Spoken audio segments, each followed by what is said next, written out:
खुलुमबाय Bodoland इंखं television studio आं ललिता गयारि दिनै मोनाबिलिनि गाहाय रादाबफ्राव दं। डक्टर नीलुत सरगयारिया अनसाय बिथांखिनि गेजेरजों 149 सा मुलाम्फागिरिफोरनो चेक रानदों। दिरिं दैमानि पाक्का दालाङा फिन बायफ्लंलांबाय। तामुलपुराव हाग्रानि मैदेरनि गाग्लोबनायाव माखासे नखरा सिलिंखार। बारग' मन्त्रि करसिं इंतिया कंग्रेस नागारबाय। नुपुर शर्मा आरो नवीन कुमार जिन्दलनि बानबुंथिनि हेंथायै आसामाव सोमावसारनो नाङा होननानै आब्दुर रशीद मण्डलआ खावलायदों। सिरामपुराव गोबां बिबांनि सेगुन बाथामजों लोगोसे हारियानानि गंसे ट्राकखौ पुलिसआ हमदों। दानिया फैदो आबुं रादाबाव।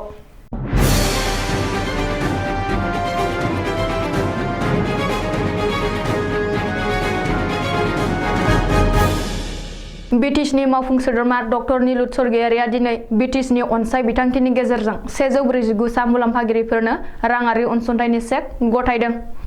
अदालगुरि जिल्लानि 40 नं रौता बियाबनि सिङाव थानाय बर' बाजार मडेल लाइब्रेरियाव मोनसे हाबाफारि खुंफुंनायनि गेजेरजों अनसाय बिथांखिनि 149 सा मुलाम्फागिरिफोरनो दिनै डक्टर नीलुत सरगयारिया राङारि अनसुंथाइनि चेक गथायदों। मख'नो गोनांदि बिटिसि सोरखारनि अनसाय बिथांखिनि गेजेरजों फिसा फिसा फालांगि खालामनानै जिउ खांग्रा सा 149 मुलाम्फागिरिफोरनो साफायाव 5,000 राङै रांखान्थि अनसुंथाइ गथायदों होननानै मावफुं सोद्रोमा डक्टर नीलुत सरगयारिया गावनि फेसबुक एकाउन्टआव सावगारिजों लोगोसे पस्ट होदों। बबेखानि डायनामिक दैदेनगिरि बिटिसिनि गाहाय प्रमद बर'नि दैदेननायाव बिटिसि सोरखारा गोनां जानाय सुबुंफोरनो आरो मुलाम्फागिरिफोरनो बिसोरनि फिसा फिसा फालांगिनि थाखाय बे राङारि अनसुंथाइखौ होनाय जादों होननानैबो डक्टर नीलुत सरगयारिया गावनि फेसबुकआव लिरदों। बाक्सा जिल्ला दिरिं दैमानि दालाङा फिन बायफ्लंलांबाय। दिरिं दैमानि दै दाहारा बायस'होबाय पाक्का दालांखौ। भुटान हाजोनिफ्राय बोहैनाय दिरिं दैमानि सायाव निकासि सुबनकाटानि गेजेराव थानाय दालाङा दिनै फिन बायफ्लंबाय। जायनि जुनै निकासि आरो सुबनकाटानि गेजेराव हान्था मेलाया आबुं बन्द जानानै दं। मख'नो गोनांदि दिरिं दैमानि सायाव थानाय बे पाक्का दालाङा थांनाय बोसोरब्रै सिगाङावबो बायस'दोंमोन।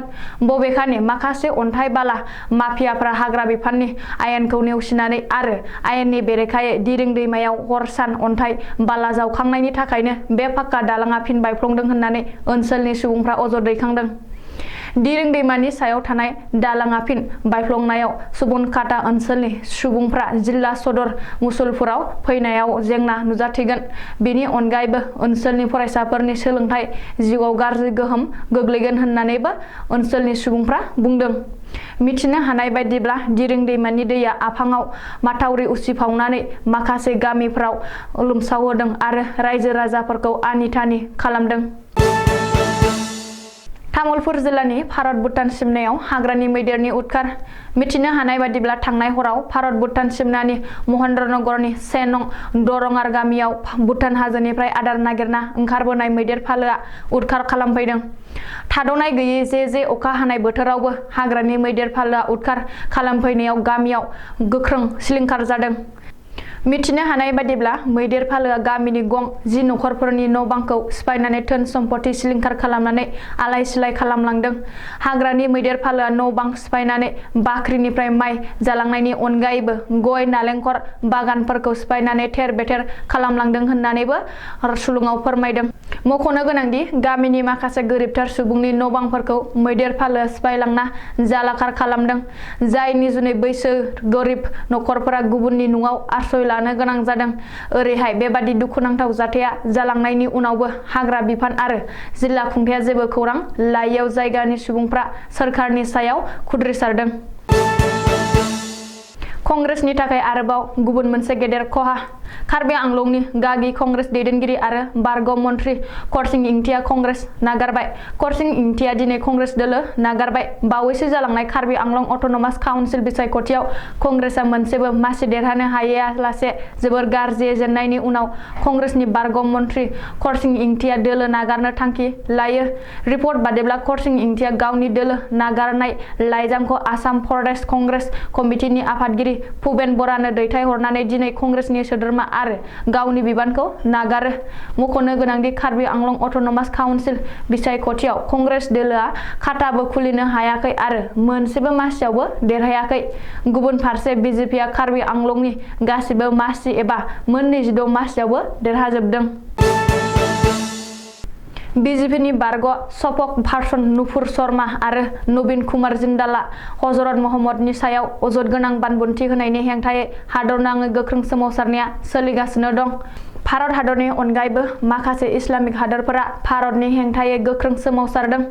बेनि गेजेरावनो नुपुर शर्मा आरो नवीन कुमार जिन्दालनि बानबुंथिनि हेंथायै आसामाव रावबो सोमावसारनाङा आरो राजा लामायाव ओंखारबोनाङा होननानै खावलायदों सोनाब गवालपारानि एमएलए आब्दुल रशीद मण्डलआ। मख'नो गोनांदि आसामाव एबा जोंनि समाजाव गोजोन आरो खौसेथिखौ लाखिनो थाखाय हजरत महम्मदनि सायाव होनाय अजद गोनां बानबुंथिनि हेंथायै रावबो सोमावसारनो नाङा होननानै एमएलए आब्दुल रशीद मण्डलआ खावलायदों। क'क्राझार जिल्लानि गसाइगाव महकुमा श्रीरामपुराव सिमलटापु थानानि पुलिसआ हारियानानि गंसे ट्राकखौ सिग्रोमनानै गोबां बिबांनि सिगुन बाथाम बोखांनो हादों।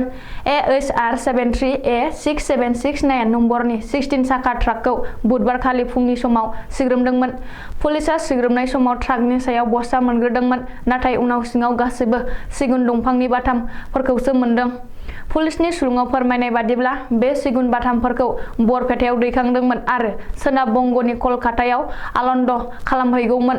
बे केसखौ लोब्बा गोनां ट्राक ड्राइभारा जाहिद खान आरो हेन्डीमेन मुस्ताफा हुसैनखौ पुलिसआ एरेस्ट खालामबाय होननानै खौरांगिरिनि सिगाङाव मिथिहोदों।